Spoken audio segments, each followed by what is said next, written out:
Are we creating an environment of trust in our workplaces, or are we creating something else?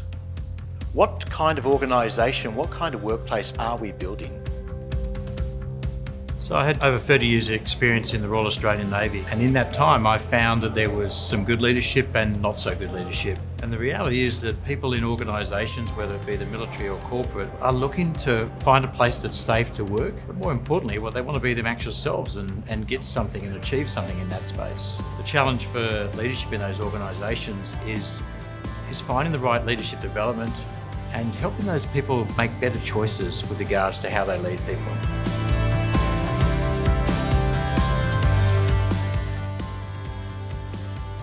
One of the choices that we have as leaders is to get comfortable with not having all the answers.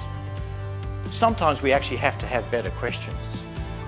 We need to find a way in which to remember that we don't actually have all the expertise and knowledge that we need to execute whatever it is that you are executing in your business.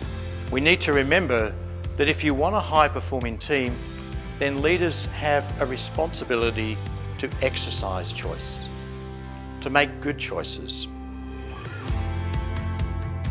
I love it when people connect to the conversation about leadership and leadership choices. They can walk out of that room with some ideas and things that they can go and implement right back in the workplace.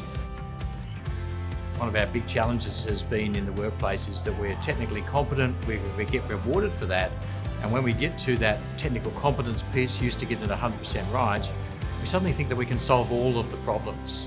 The reality is that we can't.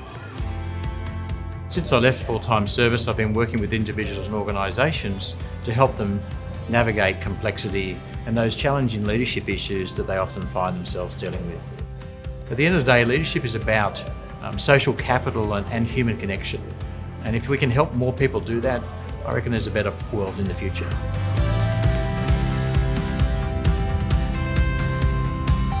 Martin, what can I say? What a sensational, amazing speaker. So well crafted, and the stories, the things that the average person would never experience, and it just came to life. He's got such a powerful presence on stage, but he presented with such humility and humour. I love the fact that he wove his stories and his experiences and then added all the gems of knowledge and the wisdom that he wanted to impart. The stuff that he brought to the stage just blew me away. His storytelling, the stories of his service career were, they were very clever, funny, had us all laughing, and yet the message that underpinned those stories for me was really powerful. You actually need to make that personal choice as a leader, and you need to understand more about who you are if you're going to lead others.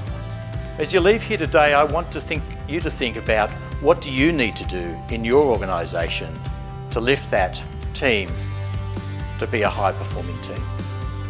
At the end of the day, when you have a group of people that are disengaged, they are in reality conscripts, there for their own reasons, whether it be financially or otherwise. They don't give their discretionary effort when they feel that way. If we want them to feel like they're part of a high-performing team, then we need to make choices as leaders. It is your choice.